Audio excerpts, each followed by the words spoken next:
Bienvenidos a Radio Estrategia. En el capítulo de hoy vamos a hablar de la realidad militar de Israel, de por qué las Fuerzas Armadas israelíes son tan buenas, tan efectivas, por qué obtienen siempre unos resultados tan aceptables.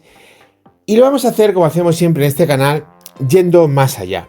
No centrándonos en teorías, no centrándonos en, dogma preestablecido, sino intentando explicar toda la realidad desde un punto de vista global. Y señores, ¿que el ejército israelí sea tan bueno? La última respuesta a esa pregunta es el tema militar. Porque hay muchos factores que tenemos que entender previamente. Hay muchos factores que hay que ser capaces de poder analizar, de poder explicar para entender por qué el ejército israelí es tan bueno. Fundamentalmente hay tres factores. Hay un factor, histórico-sociológico, hay un factor geográfico y, por supuesto, hay un factor, definámoslo como político, que es sumamente importante. Y os voy a explicar los tres. Y como veis, ninguno de los tres va de armas, ni de Merkava, ni de F-35, ni de Sa'ar 6, ni nada por el estilo. Son cuestiones que netamente no tienen mucho que ver con la realidad militar que todos podemos entender de una forma primaria, pero señores, que la marcan enormemente. Vamos a empezar, si queréis, por la que sea, si vamos a hablar de las tres. Si queréis, empezamos, por ejemplo, por el tema que hemos denominado como una especie de realidad histórico-sociológica, para entenderlo de alguna manera. Señores, ¿qué pasa con Israel? ¿Qué pasa con el israelí? Más allá de toda la historia de Israel, de que es el pueblo perseguido y todo esto que no vamos a entrar a valorar, pero que está ahí y que por supuesto tiene su importancia, hay una realidad mucho más reciente. Hace apenas 80 años, a los judíos lo quisieron exterminar de la faz de la tierra y mataron a unos 6 millones de ellos. Hace 70 años. Bueno, quizá algunos se olvidan, solo tenemos que ver en España con el terrorismo, ¿verdad? No hace una década que nos estaban matando y parece ser que alguno ya no se quiere acordar. Más que no se acuerda, no se quiere acordar. Pero la realidad es que ellos no han olvidado, señores. Hubo un momento, igual que en España, un momento donde la izquierda te mataban por no ser de izquierda, como sucedió en el 36, entre ellos a mi familia. Pues hubo un momento en el cual, por ser judío, te mataban. Vosotros imaginaros lo que es ir a la calle, como españoles, y que de repente viene alguien y dice, tú eres español, pues te voy a matar por ser español. Me da igual todo lo demás. Si eres rico, si eres pobre, si eres alto, si eres bajo, si me caes bien, si me caes mal, si tienes mis ideas políticas, si no tienes mis ideas políticas, me da todo exactamente igual. Eres español, te voy a matar. Eres portugués, te voy a matar. Pues a ellos los mataban por ser judíos. Esto hay que unir a otra realidad. Desde el momento en que las Naciones Unidas crean el Estado de Israel, al segundo siguiente, los países árabes ya estaban atacando a Israel.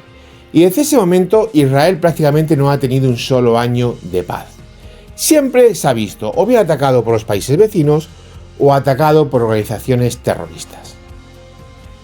Esto, señores, marca muchísimo y tenéis que saber que entenderlo. Porque luego a partir de ahí ya se pueden entender muchísimas cosas, como la movilización general, como la forma en la que están creadas las Fuerzas Armadas israelíes, donde todo Dios, excepto, pues ya casi que tampoco, los judíos ultraortodoxos tienen que hacer el servicio militar. Todo eso, señor, al final lleva una concepción que tiene su impronta histórica. Y sin entender esta no vais a entender ninguna más, señores. Y tenemos que tener esto muy claro. Hay todavía hay judíos que están vivos con el Holocausto, que lo sufrieron en sus carnes, que estuvieron en campo de concentración. Hoy todavía hay judíos así. Vivos, señores. Esto tenéis que entenderlo. Jamás nadie ha matado a 6 millones de personas. Porque eran de una, nación, religión diferente a la suya.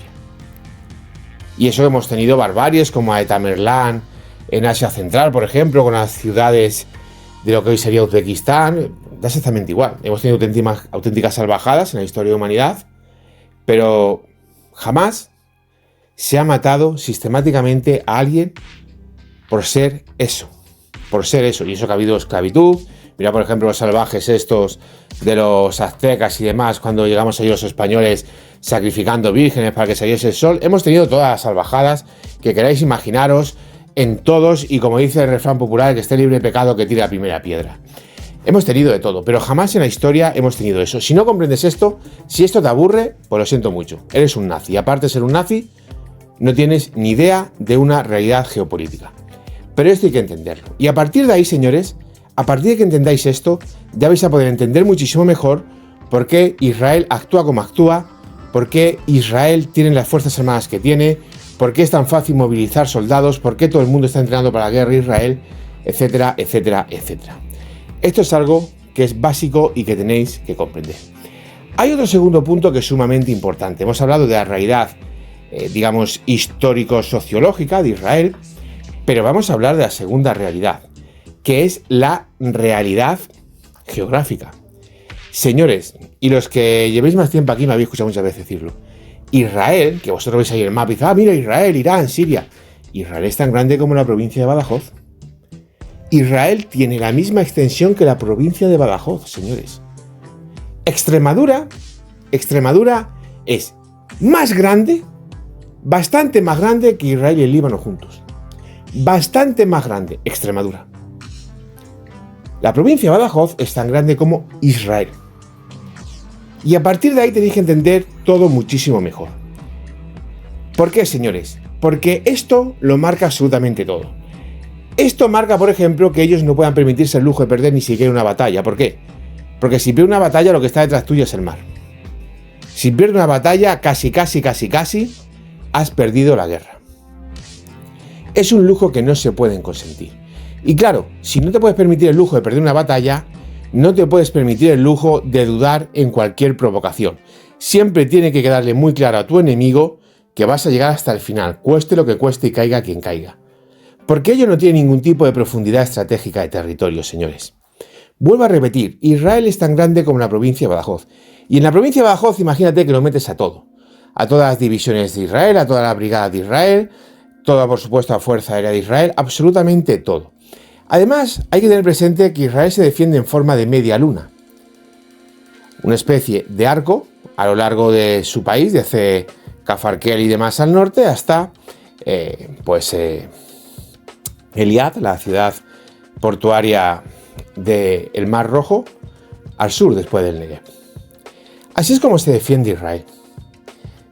Pero es que no solamente Israel tiene la extensión de la provincia de Badajoz, es que la mitad de esa extensión más o menos es el desierto recientemente mencionado de Negev, que pasa olímpicamente de él, y que solo tiene unas áreas muy concretas, unas bases muy particulares allí y ya está. Con lo cual incluso todavía defienden menos. Y a partir de ahí lo puedes entender todo. A partir de ahí puedes entender, por ejemplo, que sus carros de combate tengan un mortero. ¿Por qué? Porque ellos ya ni siquiera creen que van a luchar sus divisiones acorazadas en el único sitio donde realmente han luchado, que ha sido en una guerra acorazada, que ha sido en el Sinaí. Ya ni siquiera cuentan con eso. ¿Vosotros imagináis un mortero en un carro de combate del siglo XXI? Es una locura, ¿verdad? ¿Para qué? ¿Qué lo vas a utilizar? ¿Para disparar con el mortero? ¿Para qué? Dispara con el cañón. Pero ellos, como combaten por acción y el mortero puede disparar por el segundo sector, es un arma de tiro curvo. Técnicamente todas las armas lo son, pero obviamente sabemos marcar toda la diferencia, ¿verdad? Entre arma de tiro tenso y arma de tiro curvo. Como es un arma de tiro curvo, pues para combatir en población el mortero te puede venir muy bien. Y como ellos sus tanques lo van a utilizar más dentro de ciudades que fuera de ellas, en el campo abierto, pues por eso tienen así sus tanques. ¿Pensáis que Israel es una potencia militar? Muy bien. Pensadlo. ¿Cuál es la realidad estratégica de Israel? Sus submarinos son submarinos diésel. ¿Por qué? Porque saben dónde se van a mover. Y porque básicamente su única función es lanzar los Jericó, que son sus SLBM, es decir, sus misiles nucleares de largo alcance. ¿Qué armada tiene Israel? La armada de Israel es un chiste. 4 corbetas hipermegadopadas que no tienen ninguna capacidad real de llevar a cabo misiones de carácter global. No es que sea una armada de aguas marrones, como algunos la definen. Es que no son armadas de un charco, de un lago, de un arroyo, la armada israelí. ¿Qué fuerza aérea tiene Israel? Sí, aviones de combate, por supuesto, con algunos aviones de alerta temprana. ¿Qué capacidad de transporte estratégico tiene la fuerza aérea israelí? Ninguna. Si tienen Hércules, ya está. Es que hay 130 Hércules. ¿Por qué? Porque ellos operan donde operan, que es su territorio. No van a ir mucho más allá de su territorio. No van a desplegar tropas a 3.000, 4.000, 5.000 kilómetros. Con lo cual, señores, tenéis que entender esta realidad. Imaginaros que en España quisiésemos hacer lo de Israel para defendernos. En primer lugar, ya teníamos un problema con la Armada, porque íbamos a tener una armada de chiste que no iba a poder ni desplazarse por el mar de Alborán. Eso para empezar. Para continuar, señores, tendríamos que tener presente que todo lo que son los sistemas de defensa y antimisiles de Israel tendríamos que desarrollarlo 50 veces. En realidad unas cuantas más. Porque de Málaga a lo mejor puedes proteger Ceuta, pero de Almería no proteges Melilla. Y luego, cada sistema para una isla. Mínimo 4 en las Baleares y mínimo 7 en las Canarias. El sistema de defensa de Israel protege Badajoz. Te queda Cáceres y te queda el resto de las provincias. Sí, señores. El sistema de defensa de Israel para poner Andalucía tendría que hacerlo Huelva, Sevilla, Córdoba, Jaén, Almería, Granada, Málaga y Cádiz. Tendrías que hacerlo 8 veces. 8 veces el gasto de defensa de Israel. Para poder proteger como se protege Israel, solamente Andalucía. Solamente Andalucía. Como veis, señores, hay que entender la realidad geográfica de Israel. Israel lucha como lucha, es el país que es y tiene que proteger lo que tiene que proteger. Cualquier intento, a no ser que sea cosas como Singapur o así, estados muy raros, muy concretos, que, bueno, pues tienen una serie de particularidades históricas que se han quedado así y que a lo mejor puede ser entendible. Cualquier intento de extrapolar la doctrina militar de Israel a cualquier nación medio normal del mundo llevaría a esa nación a un completo y absoluto fracaso militar. ¿Por qué? Porque a ninguna nación del mundo la han querido exterminar y ninguna nación del mundo está en la situación militar de Israel, sin posibilidad de poder tener un margen de maniobra real, sin la posibilidad de tener una capacidad de fondo estratégico, sin la posibilidad de maniobrar, sin perder una batalla, sin nada. Luego siendo un país muy, muy pequeñito. Muy pequeñito. Esto es Israel. Y esta es la realidad geográfica que tenéis que ser capaces de entender. Hemos hablado de la realidad histórico-sociológica, hemos hablado de la realidad geográfica y hemos hablado de la realidad de las relaciones internacionales, de la política internacional. Señores, Israel ha sido capaz de construir una tecnología militar muy buena, hasta cierto punto. Porque, por ejemplo, Israel es basura si lo comparamos con la industria militar española naval. Israel no produce ni fabrica nada naval, solamente componentes y sistemas. Lo gordo, el casco, los submarinos, las fragatas, porque no ni siquiera tienen fragatas, son corbetas. Olvídate ya de portahelicópteros, olvídate ya de portaaviones, olvídate ya de buques de apoyo al combate. Todo eso, señores, Israel no es capaz de fabricar absolutamente nada. A lo máximo que tiene es a importarlo. Y lo mismo sucede en todo lo demás. Israel no está metida, por ejemplo, en un proyecto como el A400M. Israel no está metida en un proyecto como el Eurofighter. Israel no está metida en un proyecto, por ejemplo, como el caso de las F-100. Ni siquiera en un S-80. Israel compra un submarino a Alemania y luego le pone su sistema. Tenéis que entender esto. Cuando hablamos de la industria armamentística israelí, nos centramos fundamentalmente en sistemas aéreos no tripulados, en armas y en equipos. Radares, en fin, tecnología. Pero ellos no fabrican grandes sistemas militares. Ellos lo que hacen es poner la yema, pero no tienen ni idea de poner la cáscara. Y la cáscara es lo primero. Sin cáscara ya puedes fabricar 20.000 radares, que ¿para qué los quieres si no eres capaz de fabricar un avión, verdad? Pues eso es lo que estamos. Como veis, tenéis que entender la industria militar israelí, que es una industria orientada fundamentalmente a los equipos y sistemas, y no al conjunto de las armas. ¿Por qué? Porque ellos, las armas, quitando en unidades terrestres, ni siquiera eso, porque hay muchas que ni lo utilizan, ellos básicamente han orientado su capacidad militar a desarrollar sistemas y equipos. A ser preciso en eso, en la tecnología, a ser preciso en las capacidades operativas que no luce. Y para lo demás, pues para comprar el cascarón, ya tienen, por ejemplo, tema de los submarinos, Alemania, o tema de los aviones a Estados Unidos. Claro, señores, esto es muy importante que tengáis la capacidad de entenderlo, de comprenderlo. Porque igual que he dicho que geográficamente no se puede extender la realidad militar israelí a cualquier país de Europa, tampoco se puede hacer desde un punto de vista de lo que es la industria militar. La industria militar israelí es muy buena, sí, pero es muy buena hasta ciertos niveles. Hasta ciertos niveles. Dile a una empresa israelí que se ponga a construir un S-80. No son capaces ni de hacer el bofeto. Esto es así. Y voy más allá, señores, porque la industria israelí juega con trampa. Es una industria muy buena, muy puntera, muy tecnológica, pero es una industria que está dopada. Es como, por ejemplo, el Fútbol Club Barcelona del fútbol con Negreira. Juegan con trampas y hace trampas. Os explico. Y por eso he dicho este componente geopolítico, de política internacional. Porque, por ejemplo, Israel tiene un apoyo ciego y feroz por parte de Alemania. Alemania, por ejemplo, los submarinos que le han vendido a Israel son unos submarinos que más del 60% lo han pagado los alemanes. Si España quiere un S-80, los 900 millones aproximadamente cuesta un S-80, plus los tiene que pagar los españoles en su bolsillo. Los israelíes no pagan ni la mitad de lo que vale el Delfín o su variante moderna. No lo pagan, se lo paga Alemania por todo aquel cuento del nazismo y demás. Se lo paga Alemania. Señores, Estados Unidos le da todos los años, uno detrás de otro, todos los años 3.400 millones de dólares de forma directa a Israel en ayuda militar. 3.400 millones de dólares, más allá de luego la venta de armas, municiones, equipos, sistemas, todo lo que quiera. 3.400 millones de dólares. Es decir, que independientemente de su PIB, del presupuesto de defensa, del presupuesto de investigación más desarrollo, de todo lo que tú quieras, suba mucho, suba poco, tienes más de 3.000 millones un año sí y al otro también, proveniente de Estados Unidos. Claro, no pagas por submarino y encima para rematar la faena te dan 3.400 millones. ¿Esto qué significa? Esto significa que el F-16 SUFA, por ejemplo, que costaría unos 70 y pico millones en el momento que fueron adquiridos, pues a Israel le costaron 45 millones. ¿Por qué? Porque una parte de esos aviones se la sufragó el gobierno de Estados Unidos, a través de los FMS.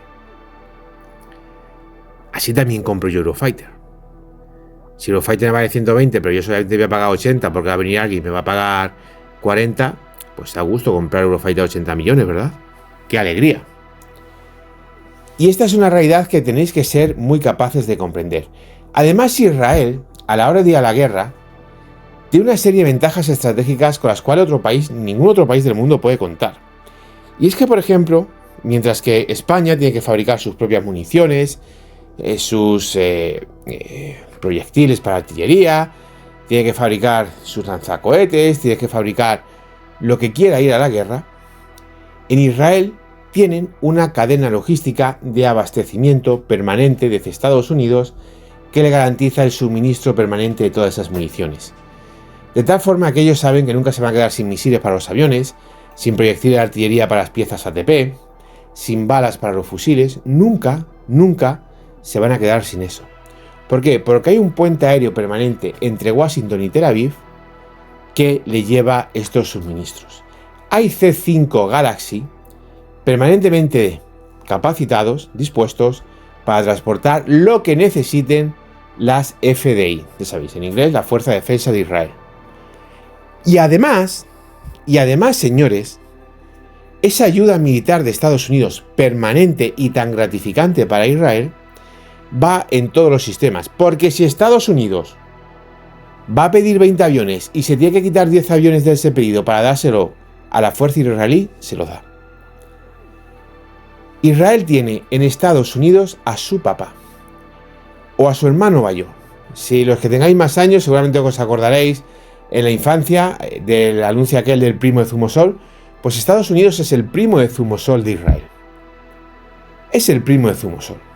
Claro, señores, es mucho más fácil centrarte en defenderte cuando sabes que la armada te importa un pimiento, que no necesitas prácticamente ninguna capacidad estratégica más allá de los SLBM de los submarinos, porque no vas a comprarte ni aviones de transporte de largo alcance, ni vas a tener una poderosa flota, ni nada de eso, con lo cual una parte muy importante del presupuesto lo puedes destinar, yo que sé, una armada a otros menesteres.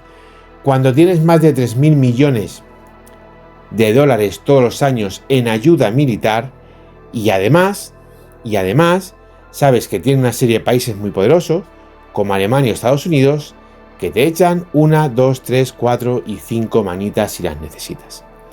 Y ojo, con esto no quiero desmerecer ni desprestigiar a Israel, ni mucho menos, que nadie me malinterprete. Lo que quiero haceros entender es que conozcáis la realidad, señores. Es lo que quiero que seáis capaces de ver y de entender, que después de escuchar este capítulo radiofónico, en vuestras cabezas conozcáis cómo funciona militarmente Israel. Y ya a partir de ahí, pues sí que se puede entrar en su sistema de reclutamiento, en sus unidades especiales, en cómo permite que el judío de todo el mundo sean listas FDI, independientemente de que sean, digamos, judíos tradicionales o hayan podido abrazar el judaísmo, aun siendo incluso de otra raza, como es el caso de los judíos etíopes, que han sido repatriados además hacia Israel en una operación bastante exitosa. Todo eso luego a partir de ahí se puede entender muy bien. Y los israelíes han sido capaces de hacer de la necesidad virtud extrema.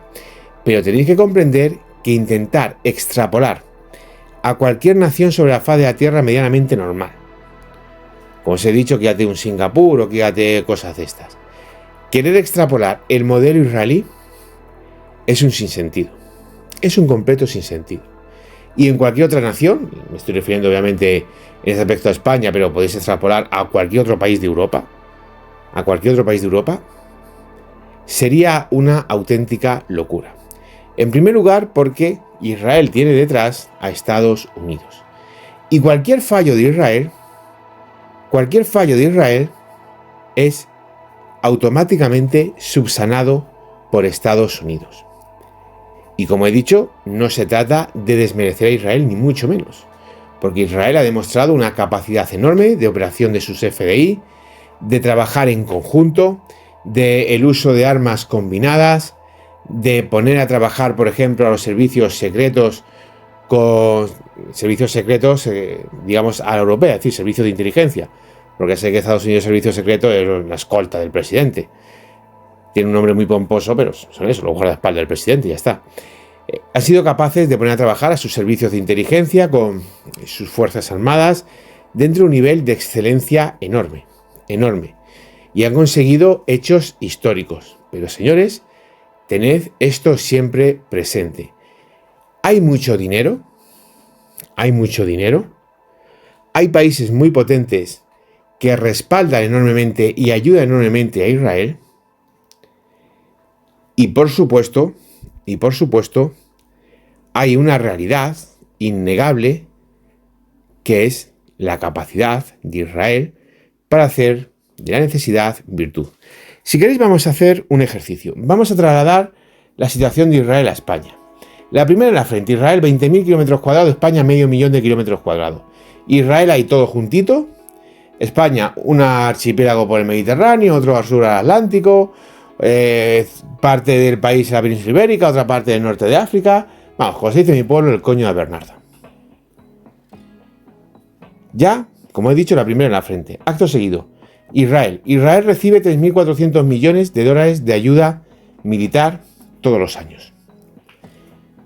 El equivalente a esa cantidad a España sería unos 10.000 millones de dólares. Es decir, que habría un país que nos estaría dando aproximadamente el 80% de nuestro presupuesto de defensa. Así, todos los años, regalado. Aparte, nosotros no tendríamos que gastarnos prácticamente nada en la armada. Porque la armada israelí son 4 corbetillas, literalmente 4 corbetillas, y lanchas rápidas lanzamisiles. Y España, que ni siquiera tiene la armada que debería tener, porque necesita portaaviones, es un país que tiene que tener al menos 20 buques de guerra principales, entre destructores, fragatas y corbetas con capacidades oceánicas netas y manifiestas.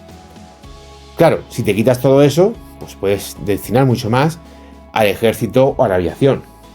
Tener presente, el otro día lo calculé, pero no sé si fue un vídeo aquí o en Estrategia Militar Televisión, pero bueno, más o menos cuánto costaría a España tener el mismo sistema defensivo de Israel y utilizando el Tajad y el alcance del Tajad, no de detección sino de interceptación, estaríamos hablando que se necesitaría en global más de 30.000 millones de euros para poder tener una cúpula de hierro a la española, de verdad, que cubriese todo el país. Es decir, son cosas que no tienen sentido. Cuando tú movilizas a Israel, estás realizando una movilización sobre una base de unos 7 millones de habitantes. En España hay 40 millones de españoles. Por supuesto, los extranjeros no vamos a considerar nunca españoles por mucha nacionalidad que lo hayan regalado. Y tenemos que trabajar en expulsarlo, como trabajamos en expulsarlo, al mismo invasor, solo que ahora se ha distribuido entre musulmanes e iberoamericanos, expulsar al invasor de nuestro país. Más allá de ese punto, 40 millones de españoles frente a 7 millones de israelíes.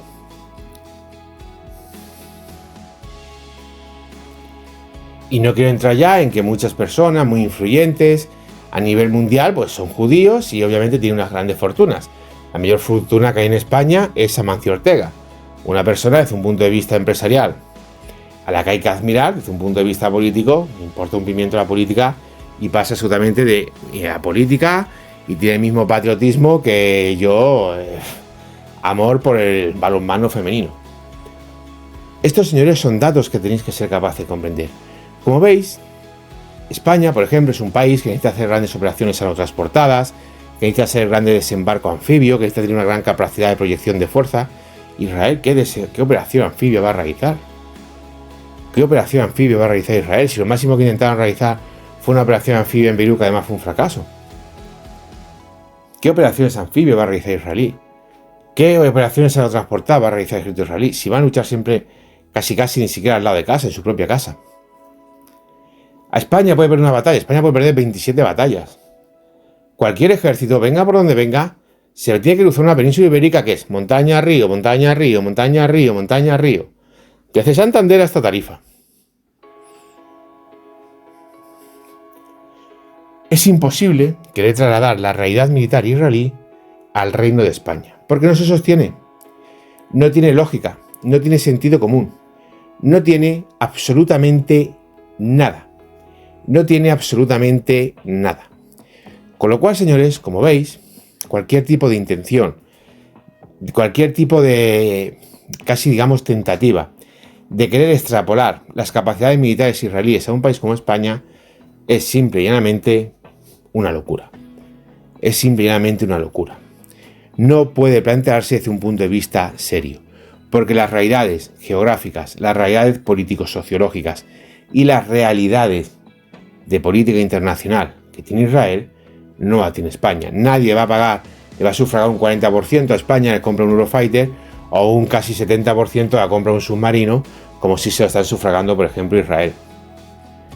Claro, tú imagínate Israel comprando los Delfín y comprando los nuevos modelos, pagan 30 y pico % del precio del submarino.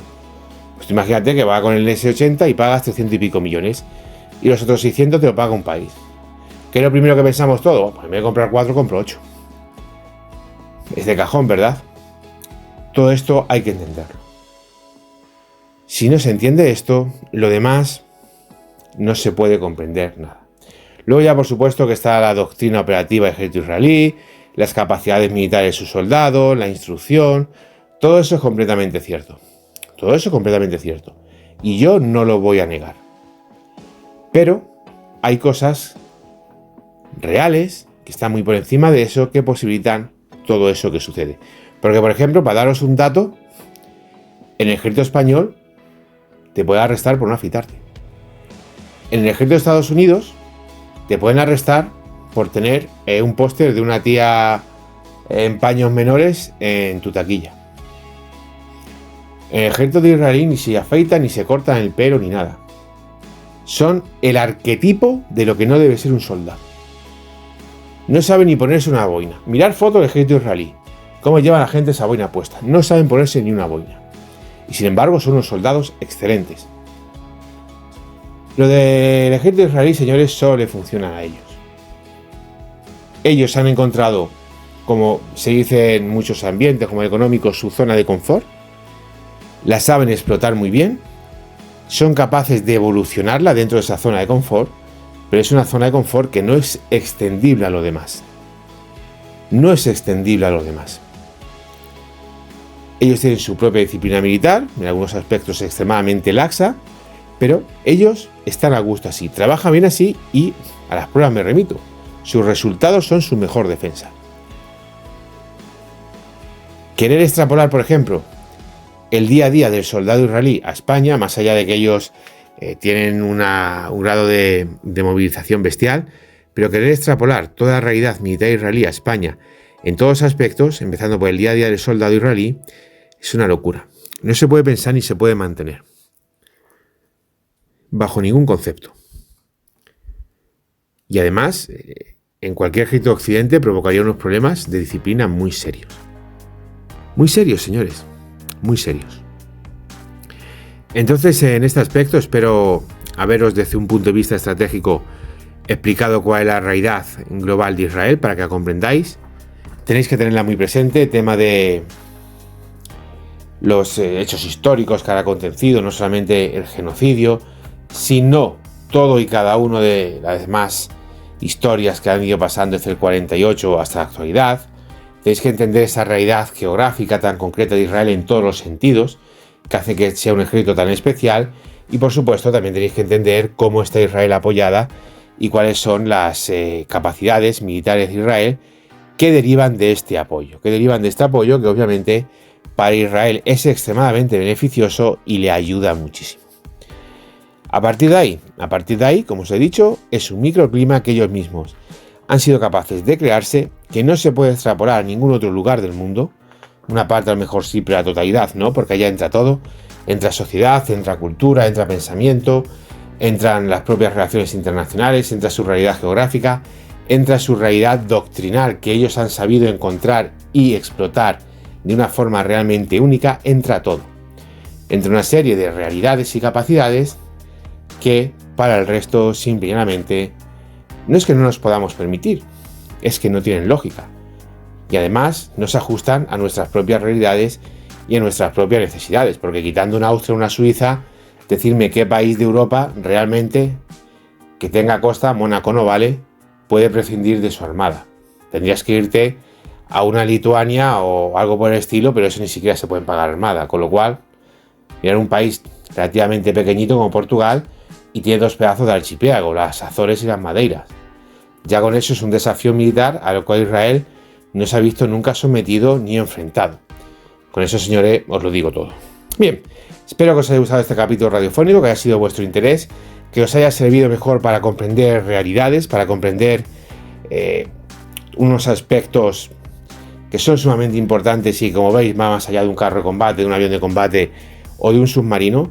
Y sobre todo, lo que más me interesa de este vídeo es que veáis cómo hay una serie de factores, una serie de condicionantes de los que nadie habla, de los que no se tienen en cuenta. Cualquiera te habla del Merkava o te habla de que ellos han sido los únicos que Estados Unidos ha dejado modificar a su antojo los F-35. Todas esas cosas que más o menos son verdad dentro de mucha literatura. Dicen que una mentira, para que sea una buena mentira, tiene que tener una parte de verdad, porque si no sería tan exageradamente falsa que se notaría que es una mentira. No hay mentira buena que no tenga una parte de cierta para poder darle esa credibilidad. Entonces, en este aspecto, señores, pues sí, Israel es lo que es, porque es un caso único. Querer extrapolar lo que es Israel más allá de la realidad israelí, pues es una auténtica locura. Y ya termino este capítulo radiofónico recordando una frase que yo siempre digo, y es que porque tú utilices un arma de otro país, no significa que tú la vayas a hacer igual. Este es un ejemplo que a mí me encanta poner para reírme de los nacionalistas sudamericanos. Cuando dicen, es que un avión de combate ha hecho tal cosa y yo consigo esto, por ejemplo el F-16. Sí, chaval, Estados Unidos tiene un sistema global de satélites, aviones multiplicadores de fuerza y además una unidad, un comando de mando, control y doctrina que tu país no puede ni soñar con él. El apoyo logístico que tiene los aviones de Estados Unidos, en aspecto numérico de personal, es prácticamente todas las fuerzas armadas completas de cualquier país de Iberoamérica. Los pilotos de Estados Unidos vuelan un año, los pilotos que tu país vuela en 3 o 4 años. Tú, campeón, estás a años luz de poder operar un F-16 con las mismas capacidades, ventajas y posibilidades que lo opera Estados Unidos. Es así de simple. Entre otras cosas, porque Estados Unidos sus pilotos cuentan batallas, y tú lo único que puedes contar es ganar maniobras. Esa es la realidad. Y esto es perfectamente trasladable, extrapolable a Israel. Que haya un arma que funcione en Israel no significa que vaya a funcionar contigo. tema, por ejemplo, de los Merkavas. El Merkava puede ser un carro excelente para combatir en población. Decirme a mí, el Merkava, qué éxito puede tener fuera de una ciudad. O qué capacidad puede tener el Merkava operando fuera de lo que sería la realidad militar de Israel. ¿Qué oportunidad puede tener el Merkava? A lo mejor viéndose que solo va a tener el apoyo de 2-3 piezas ATP por compañía y que el resto va a ser su maniobra. Cuando probablemente los Merkava, lo máximo que hayan podido avanzar muchísimos días de guerra, hayan sido 100-200 metros en alguna localidad de Gaza. Es así, 100 o 200 metros es la maniobra de un carro de combate, la maniobra corazón de un carro de combate del ejército israelí en un día. 100 o 200 metros en cualquier ejército occidental lo utiliza simplemente para aparcar el carro e irte a desayunar. Son datos, señores, son datos. Y esto es muy importante que lo conozcáis. Israel fabrica armas, pero las fabrica bajo su realidad y bajo un sistema global de mando, control, doctrina y uso operativo. Fuera de ese sistema global, que a ellos le funcione no significa que a ti te vaya a funcionar. O no significa que para ti vaya a tener las mismas realidades o vaya a tener las mismas capacidades. Y por supuesto no significa que para ti las posibilidades operativas, el éxito operativo y por supuesto el rendimiento operativo que los soldados israelíes pueden obtener de esas armas, la vayan a obtener los soldados de tu país. Es así de simple, señores. Es así de simple. Y esto es muy importante que lo entendáis. Para bueno, para malo, para el alcance global de todo, hay que saber comprender una situación global, no ser un paleto. Muchísimas gracias por estar ahí, muchísimas gracias por escuchar este capítulo radiofónico. Espero que os haya gustado y, como siempre, pues ya sabéis, haceros miembro del canal, porque si no este año los Reyes Magos no os van a regalar nada. Qué cosa más cutre e impropia en mí, ¿verdad? Es que el otro día me escribió, permitidme un chascarrillo, me escribió un correo YouTube en el cual me dijo que si recomendase las membresías, pues mi canal tendría más membresía. Y digo, vale, y si dejase de bloquearme el canal, pues probablemente tendría más miembros, más membresía, más suscriptores y más de todo. Me hizo mucha gracia, por eso digo, voy a ver cómo se voy a recomendar. Y la tontería que se me ha ocurrido. Ya sabéis, chavales, que yo soy de Badajoz, no soy de Andalucía. Entonces tengo la gracia que tengo y me he dado justito para seguir respirando. Muchísimas gracias a todos. Un abrazo.